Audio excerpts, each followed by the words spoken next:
नमस्कार और बहुत बहुत स्वागत है आपका हमारी इस खास पेशकश में, जहां आज हम आपको बताने जा रहे हैं कल देश में मतों की गणना होनी है, यानी मतगणना होनी है, जिससे हमारी लोकसभा में इस बार किसकी सरकार बनेगी उसका निर्णय होगा। तो अब ईवीएम यानी इलेक्ट्रॉनिक वोटिंग मशीन, इससे आजकल हम वोट डालते हैं। जमाना था जब हम बैलेट पेपर डाला करते थे, यानी वो कागज़ वाला वोट, लेकिन अब हम बटन दबाकर अपने देश की सरकार चुनते हैं। तो निश्चित तौर पर ये दुनिया का सबसे बड़ा लोकतंत्र है और ये दुनिया का सबसे बड़ा चुनाव है। अब तो हमने वर्ल्ड रिकॉर्ड भी बना लिया है इसके अंदर, जहां मैक्सिमम वोटर्स ने जाकर एक साथ वोट दिया है। लेकिन ये जो ईवीएम है, इसको लेकर भी अक्सर बहुत सारी बातें होती रहती हैं। ये जो पूरी चुनावी प्रक्रिया है काउंटिंग की, इसको लेकर कई बार सवाल उठते हैं, चाहे वो विपक्ष की तरफ से आए या आम जनता के मन में भी होते हैं। बड़े सारे कन्फ्यूजन होते हैं कि भाई ये काउंटिंग का पूरा प्रोसेस होता कैसे है, इसमें इतनी सारी चीज़ें इन्वॉल्व हैं, वीवीपैट की भी बात आती है, कई बार बहुत सारे अलग अलग जो हैं इसके मुद्दे होते हैं। तो आज हमने सोचा कि क्यों ना देश में होने वाली इस महत्वपूर्ण मतगणना से पूर्व आपको इस मतगणना का, चुनावों में वोटों की गिनती का पूरा गणित समझाया जाए, A to Z इसकी प्रोसेस बताई जाए, ताकि कल जब मतगणना हो रही होगी तो आपको उसका पूरा आनंद आए, आप समझें कि आखिर पीछे क्या चल रहा होगा। तो आज हम इस पर विस्तार से बातचीत करेंगे, बहुत डिटेल में आपको ये सब कुछ समझाएंगे। इसीलिए हमने कुछ खास मेहमानों को आमंत्रित किया है।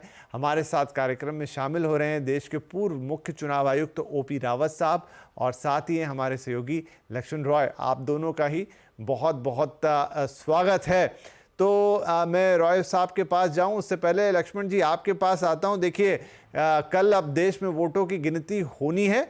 आप थोड़ा मुझे ये बताएं कि उससे पहले, यानी आज के दिन क्या हो रहा है? क्या इस समय ईवीएम कहीं ट्रांजिट में है या अपने अपने लक्ष्यों पर पहुंच चुकी है? कैसे रखी गई हैं, कहां स्टोर की गई हैं, क्या उनकी सुरक्षा के इंतजाम हैं? देखिए, आज के दिन में क्या है कि अब ट्रांजिट ईवीएम का ख़त्म हो गया है। जितने भी काउंटिंग स्टेशन हैं जहां पे मतगणना होनी है, वहां पे सारे ईवीएम पहुंच चुके हैं। और ये ईवीएम जो है, ये समझिए कि बिल्कुल कहते हैं ना कि हीरे की तरह इसको सुरक्षित रखा जाता है। ये बिल्कुल स्ट्रांग रूम में रखा जाता है। उसके आसपास 3 स्तर की सुरक्षा व्यवस्था होती है। और कल मैं कहीं सड़क से सफर कर रहा था तो ईवीएम मशीनें आ रही थी, तो उसके आगे पीछे गाड़ियां थी जिसमें पुलिसकर्मी तैनात थे और हथियारों से लैस पुलिसकर्मी तैनात थे। और इससे अंदाजा लगाया सकता है कितना सुरक्षित तरीके से ईवीएम लाने का काम चल रहा होता है। लेकिन अब ईवीएम स्ट्रांग रूम में रखा जा चुका है।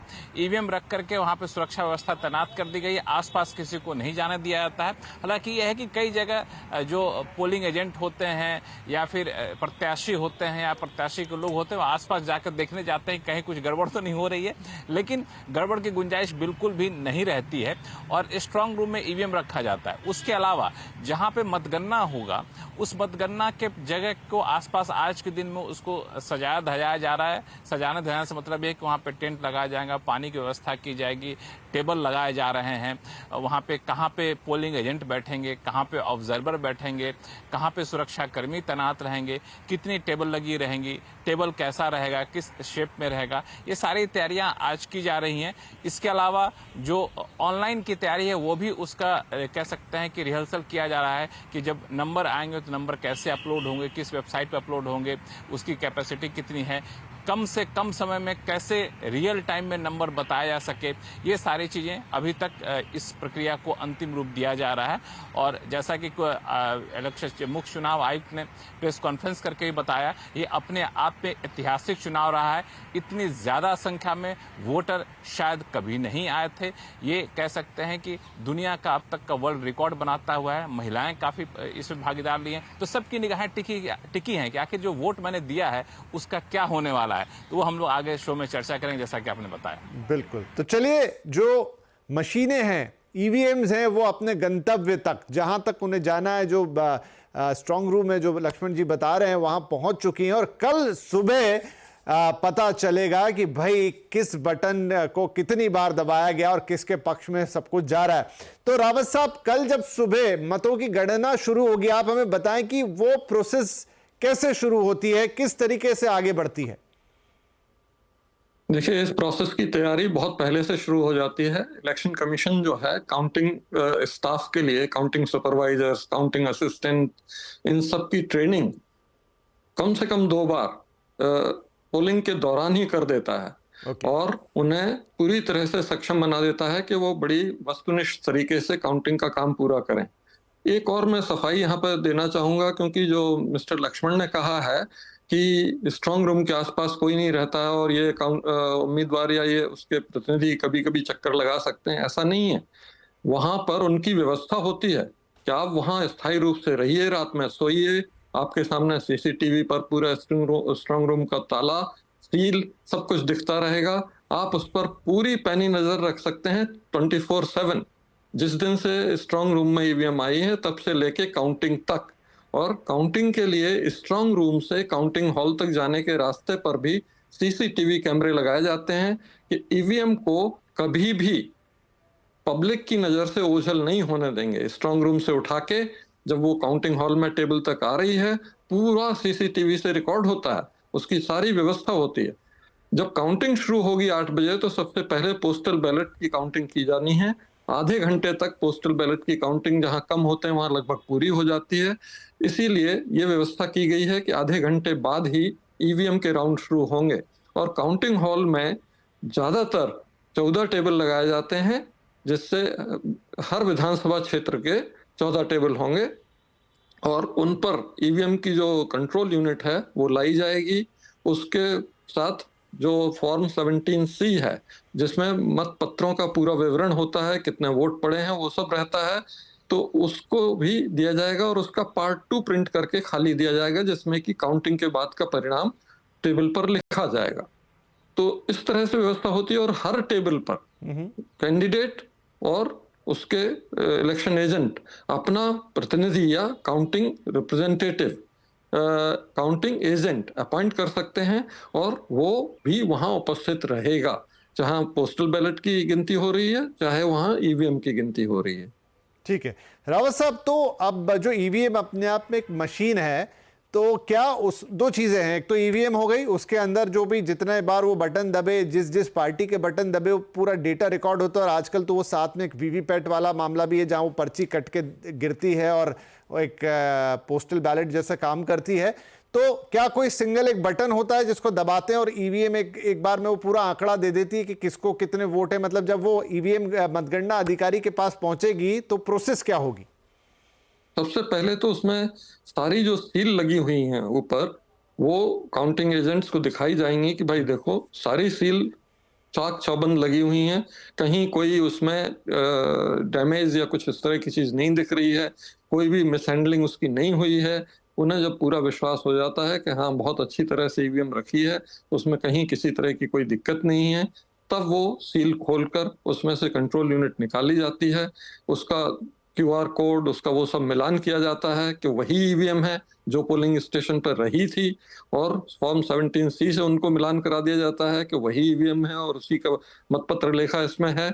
उसके बाद ही उसका रिजल्ट वाला बटन जब दबाते हैं, तब एक एक करके टोटल नंबर ऑफ वोट्स के पहले नेशनल पार्टीज के कैंडिडेट्स के वोट और बाकी लोगों के वोट एक एक करके आते हैं और उनको दिखाकर टेबुलेट करके फॉर्म 17C के जो पार्ट 2 है उसमें भर के उसको पूरे संतुष्टि करा के काउंटिंग एजेंट से भी ये स्पष्ट दस्तखत लेकर कि आपको संतुष्ट है पूरी व्यवस्था से, फिर उसको जो एआरओ और आरओ की टेबल होती है वहां पर भेजा जाता है।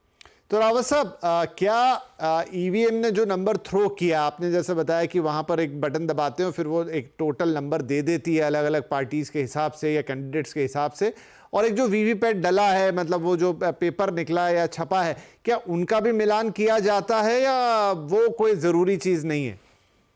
नहीं, उनका भी मिलान किया जाता है।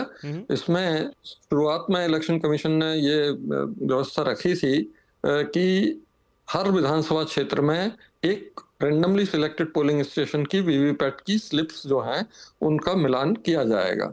लेकिन बाद में माननीय सर्वोच्च न्यायालय ने ये फैसला दिया कि हर विधानसभा क्षेत्र से 5 पोलिंग स्टेशन की वीवीपैट स्लिप्स जो है उनकी काउंटिंग की व्यवस्था की जाए। तो अभी उसका ही पालन हो रहा है। तो हर विधानसभा क्षेत्र में 5 वीवीपैट सेलेक्ट की जाएंगी रैंडमली, और उनकी वीवीपैट स्लिप्स की काउंटिंग की जाएगी और उनका मिलान किया जाएगा। कभी कभी ऐसी दिक्कत आती है कि जो मॉक पोल होता है पोलिंग स्टेशन पर, मतलब एक्चुअल पोलिंग के पहले 1 घंटे पहले जो मॉक पोल होता है पोलिंग एजेंट करते हैं, कई बार प्रिजाइडिंग ऑफिसर हड़बड़ी में, दबाव में भूल जाते हैं कि उसके डेटा को डिलीट करना है, उनकी स्लिप्स को अलग निकाल के थैली में रखना है। अगर वो भूल जाते हैं तो कई बार वहां पर मिसमैच दिखता है।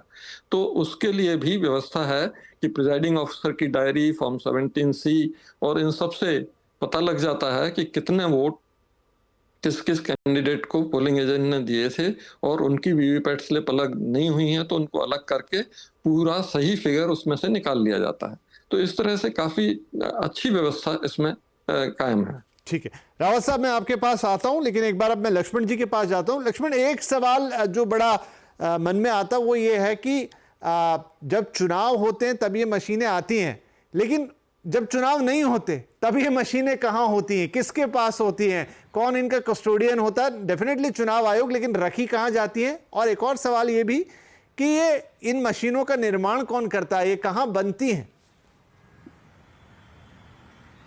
देखिए, ये मशीनें दरअसल सरकारी कंपनी है, वो बनाती है, सरकारी की BL इसको बनाती है। 2 कंपनियां जो इसमें शामिल होती हैं वो इन मशीनों को बनाती हैं, और इन मशीनों का समय समय पर रख रखाव भी किया जाता है, देखभाल भी किया जाता है। ये भी देखा जाता है कि कई बार मशीनें सुचारू तरीके से चल रही कि नहीं चल रही हैं। इस बार भी चुनाव से पहले बड़ी संख्या में EVM मशीनों को अपग्रेड किया गया था, कुछ मशीनों को बदला भी गया था। तो ये सब हर चुनाव से पहले, लोकसभा चुनाव से पहले, विधानसभा चुनाव से पहले ये प्रक्रिया अपनाई जाती है। एक मापदंड तय किया गया, उस मापदंड के आधार पर देखा जाता है कि ये जो मशीनें हैं वो अभी ठीक से काम कर रही हैं कि नहीं कर रही हैं। जो भी अपग्रेड किया गया उस अपग्रेड के हिसाब से यहाँ पे वो मशीनें हैं कि नहीं हैं। तो ये समय समय पे मशीनों को दुरुस्त करने या फिर कहें कि उसके रख रखाव की जिम्मेदारी एक तरीके से चुनाव आयोग को ही होती है, और वो समय समय पे किया जाता है। और ऐसा नहीं कि चुनाव जब आ रहा है उसी टाइम किया जाता है, दरअसल उसकी समीक्षा बार बार की जाती है। तो ये एक EVM जो होता है वो एक कह सकते हैं कि उसको ज़्यादा आधुनिक और सुचारू तरीके से काम करे, इसकी पूरी कोशिश होती चुनाव की तरफ से। ये हर बार इसको सुनिश्चित भी किया जाता है। ठीक है जी, तो ये है देश में EVM का रखरखाव, उनका निर्माण और कैसे वो बनती हैं। और ऐसा नहीं है कि चुनाव के दौरान ही आप उनको देख रहे हैं, उनकी मरम्मत, उनका मेंटेनेंस लगातार किया जाता है। क्यों ना किया जाए, वो देश की भविष्य को तय करने वाली मशीनें हैं। रावत साहब, अब आप हमें ये बताएं कि अब है तो मशीन ही आखिरकार, हजारों लाखों EVMs होंगी, क्या कभी कभी काउंटिंग के वक्त इनमें माल फंक्शनिंग भी हो जाती है कि वहां पर प्रिसाइडिंग ऑफिसर या काउंटिंग ऑफिसर ने बटन दबाया और कोई रिजल्ट ही नहीं आया, या कुछ गलत नंबर दिखा, या कुछ एब्सर्ड नंबर दिखा? ऐसा होता है? और अगर ऐसा होता है तो फिर क्या किया जाता है? कभी कभी ये हो सकता है। एक और क्लैरिफिकेशन मैं इस स्तर पर देना चाहूंगा कि इनकी जो मरम्मत या वो सब है वो इस तरह से नहीं होती है। अभी जो हमारी आधुनिकतम EVM है वो M3 EVM कहलाती है, मार्क 3, जो लेटेस्ट टेक्नोलॉजी है। और इनका जो है, जब भी अपने यहाँ हर साल चुनाव होते हैं, कहीं नहीं किन कुछ राज्यों में हो रहे हैं, तो वहां जहां जाती है वहां फर्स्ट लेवल चेक का व्यवस्था है, जिसमें सारी पार्टीज के प्रतिनिधि रहते हैं, उनकी CCTV रिकॉर्डिंग होती है, और उस दौरान इनका परीक्षण किया जाता है कि ये ठीक है, पूरी तरह से अच्छी तरह काम कर रही हैं कि नहीं। और जो मेल फंक्शन दिखाती हैं उनको वहां हटा दिया जाता है और उनको फैक्ट्री फिर से रिफर्बिश करने या ठीक करने के लिए भेज दिया जाता है। बाकी फर्स्ट लेवल चेक के बाद उनको सील करके, मॉक पोल करके, सबको संतुष्ट करके, सील करके फिर उनको रखा जाता है आगे की कार्रवाई के लिए। इसमें जो मेल फंक्शन जब होता है तो उसमें काउंटिंग सुपरवाइजर को ट्रेनिंग में बताया जाता है कि उसको उस कंट्रोल यूनिट को अलग रख देना है और उससे काउंटिंग रोक देनी है। लेकिन बाकी टेबल्स पर जहां काउंटिंग चल रही है वो टेबल नहीं रुकेगी, उस पर काउंटिंग चलती रहेगी। और ये जो EVM है इसको RO की टेबल पर भेजेंगे, वहां पर जो एक्सपर्ट हैं वो व्यवस्था करेंगे कि उससे परिणाम निकाल लें। अगर नहीं निकलता है तो उनके पास एक ऑक्सिलरी डिस्प्ले यूनिट ADU होती है, उसको लगा के देख लें। अगर उससे भी नहीं निकलता है तो फिर उसको रोक देते हैं कि भाई इसको हम बाद में जब पूरा परिणाम आएगा उस समय तय करेंगे कि क्या करना है। अगर मान लीजिए मार्जिन जो है उस पोलिंग स्टेशन पर जितने वोट गिरे हैं उससे बहुत कहीं ज्यादा है या बहुत डिफरेंट है, तो फिर उसकी चिंता तब तक नहीं करेंगे जब तक कि पूरे परिणाम की व्यवस्था नहीं हो जाती। उसके बाद जो कंपनी के इंजीनियर्स हैं वो उसमें से परिणाम निकालने के लिए अपना पूरा विशेषज्ञता का उपयोग करते हैं और परिणाम निकाल के उसमें जोड़ देते हैं। और अगर वो नहीं हो पाता है तो फिर उसको रिकॉर्ड करके कि इसका मेल फंक्शन के कारण इसका रिजल्ट नहीं निकल पाया है और इसको हम नेग्लेक्ट कर देते हैं क्योंकि मार्जिन बहुत ज्यादा है। इस तरह की व्यवस्था इलेक्शन कमीशन द्वारा की जाती है। जी, तो रावत साहब, एक मशीन में अमूमन कितने वोट आते होंगे? एक पोलिंग स्टेशन पर अधिकतम 1500 वोट होते हैं और एवरेज जो है वो 60% 65% वोटिंग होती है, तो लगभग 900 वोट आप समझ लीजिए कि एक मशीन में आते हैं सामान्यतः। लेकिन छोटे राज्यों में कई जगह 300 वोट, कई जगह 150 वोट, कई जगह 400 वोट इतने होते हैं। अच्छा, एक सवाल और रावत साहब, वो ये कि इस बार जो हमारा चुनाव है वो भीषण गर्मी में है। मतलब एक तरफ पोलिंग का रिकॉर्ड टूटा है तो दूसरी तरफ गर्मी का भी रिकॉर्ड टूटा है। तो इतनी इन मशीनों में मतलब इतने ज़्यादा टेम्परेचर में, कहीं कहीं तो 50 डिग्री भी है, ये मशीनें उस तरीके से बनाई गई हैं जो टेम्परेचर प्रूफ है, जहां इतने ज़्यादा तापमान में भी इनकी फंक्शनिंग में कोई दिक्कत नहीं, क्योंकि हम अक्सर देखते हैं कि जो सेंसिटिव इलेक्ट्रॉनिक इंस्ट्रूमेंट है उनके लिए कम तापमान की ज़रूरत होती है, उन्हें AC में रखा जाता है और इस तरह की चीज़ें होती हैं। यही तो इन मशीनों की खासियत है, क्योंकि ये सेंसिटिव नहीं है। ये सिर्फ सेंसिटिव है मेल हैंडलिंग के लिए। M3 का ये खास बात है कि अगर कोई गलत इंटेंशन से उसको हैंडल करेगा तो वो फैक्ट्री मोड में चली जाएगी और फिर वो काम नहीं करेगी। बाकी उसमें कोई दिक्कत नहीं है, कितनी भी गर्मी में वो चलती रहेगी और इस तरह की कोई जरूरत नहीं है कि उसे कोल्ड स्टोर में रखा जाए या उसे ठंडे में रखा जाए। ऐसा कुछ नहीं है, एकदम कैलकुलेटर है, इंटरनेट रेडी नहीं है। इस तरह की जो मोबाइल में, कंप्यूटर में जिस तरह की व्यवस्थाएं होती हैं वो इसमें ना होने से इस तरह की कोई दिक्कत इसमें नहीं आती है। सिर्फ इसे सुरक्षित, बिना बहुत ज्यादा गिराए उपयोग किया जाए तो बिल्कुल सही चलेगी। चलिए जी, तो बढ़िया है, हम बहुत कुछ जान गए कि EVM का काम कैसे होता है, उसमें कुछ दिक्कत हो जाए तो क्या होता है, उनको कैसे लाया जाता है, मतगणना के दिन क्या क्या वहाँ पर होता है टेबल के ऊपर, और अगर कोई माल फंक्शनिंग हो जाए तो फिर क्या उपाय बचता है चुनाव आयोग के पास। एक छोटा ब्रेक लेते हैं, लेकिन ब्रेक के बाद और थोड़ा डिटेल में जानेंगे इस मतगणना की प्रक्रिया को। और एक और बड़ा अहम सवाल होगा जो आए दिन पॉलिटिकल पार्टियों के बीच में उठता रहता है कि EVM के सहारे चुनाव जीते गए, तो क्या इतना आसान है इन मशीनों को कैप्चर कर लेना या इनसे कुछ भी ऐसा करवा लेना या इनमें छेड़छाड़ कर लेना? वो बड़ा सवाल इस छोटे से ब्रेक के बाद होती है। आपके वोटों की गिनती, जी हां, बात कर रहे हैं पूरी मतगणना की प्रक्रिया में जहां मेन हीरो होती है हमारी EVM मशीन। तो OP रावत साहब, देश के पूर्व मुख्य चुनाव आयुक्त, और हमारे सहयोगी लक्ष्मण रॉय, दोनों हमारे साथ बने हुए हैं। अब कुछ क्विक आंसर, समय रहेगा थोड़ा कम, तो लक्ष्मण हमें ये बताएं कि इस समय देश में इस बार के चुनाव में कुल कितनी मशीनों का इस्तेमाल हुआ होगा? संख्या तो लाखों में गई होगी, कोई नई मशीनें कितनी जुड़ी, कुछ डेटा अगर आपके पास हो। जी, दरअसल जिस EVM की बात आप ब्रेक पे जाने से पहले कर रहे थे, तो बता दूं कि इस पूरे चुनाव में जो डेटा है वो करीब 55 लाख से ज़्यादा EVM का इस्तेमाल हुआ है। और इसमें जो है 8.92 लाख जो है नए EVM इसमें शामिल है, यानी बाकी जो तो पहले से EVM थे। और इसके अलावा 2.43 जो है मशीनें उसको अपग्रेड किया गया है, जो BEL जो बताया, भारत इलेक्ट्रॉनिक्स और इलेक्ट्रॉनिक्स कॉरपोरेशन ऑफ इंडिया की तरफ से, जो उनका प्रोडक्शन भी करती है। तो ये एक पूरा EVM का कह सकते हैं कि अपग्रेड करना, उसको मॉडर्न EVM का इस्तेमाल करना, ये सारी चीज़ें चुनाव आयोग ने सुनिश्चित किया है। तो अब सबकी निगाहें इसी बात पर टिकी रहेंगी, कल जब मतगणना शुरू होगा तो ये EVM क्या नतीजे सबके सामने लाती। जी, रावत साहब, एक बड़ा महत्वपूर्ण सवाल कि जैसे चुनाव नतीजों के आसपास मामला पहुंचता है तो पॉलिटिकल पार्टीज में आरोप प्रत्यारोप शुरू हो जाते हैं कि भाई ईवीएम का तो दुरुपयोग हो गया या हैक कर लिया गया या इस तरह की चीज़ें। आज भी मैं कुछ बयान सुन रहा था कि अगर इतने नंबर्स आए तो इसका मतलब समझ आइएगा कि ये तो ईवीएम के जरिए चुनाव का फैसला हो रहा है या ईवीएम से चुनाव जीतेंगे, जनता का मत नहीं, तमाम चीज़ें। तो क्या इस मशीन को हैक कर लेना या इसका दुरुपयोग कर लेना या इसमें कुछ माल फंक्शनिंग कर देना दूर बैठे बैठे, कई तरह के वीडियो भी चलते रहते हैं आजकल तो सोशल मीडिया पे कि एक बटन दबाएंगे तो वो कहीं भी दबाइए कहीं भी दबेगा और एक ही को वोट मिलेगा, क्या सब चीजें पॉसिबल है? ये इलेक्शन कमीशन 2 बार ईवीएम चुनौती सभी पॉलिटिकल पार्टीज को दे चुका है कि आप कहीं से भी सिलेक्ट कर लीजिए ईवीएम जिसमें पोलिंग हुई हो और आप लाके इसमें अपने एक्सपर्ट के जरिए किसी भी तरह की जो भी आपकी शिकायत है वो करके दिखाइए, दिखा देंगे तो इसको हटा दिया जाएगा। लेकिन दोनों बार चुनौतियों में ये साबित हुआ कि कोई इस ईवीएम को कुछ भी नहीं कर सकता क्योंकि ये इंटरनेट रेडी नहीं है, इसे बाहर की किसी मशीन से बात करने का किसी भी तरह का उसमें जरिया नहीं है, ये कैलकुलेटर की तरह है और आज तक आपने कभी सुना नहीं होगा कि कोई भी कैलकुलेटर हैक हुआ हो, वही चीज इसमें भी है। तो ऐसे में सिर्फ 2 संदेह हुए थे जो सुप्रीम कोर्ट में रखे थे कि साहब इनके माइक्रो कंट्रोलर्स और इनकी जो सिंबल लोडिंग यूनिट वीवीपैट की होती है, इसके जरिए कुछ गलत मेलवेयर इसमें डाला जा सकता है और उसके जरिए रिजल्ट्स को प्रभावित किया जा सकता है।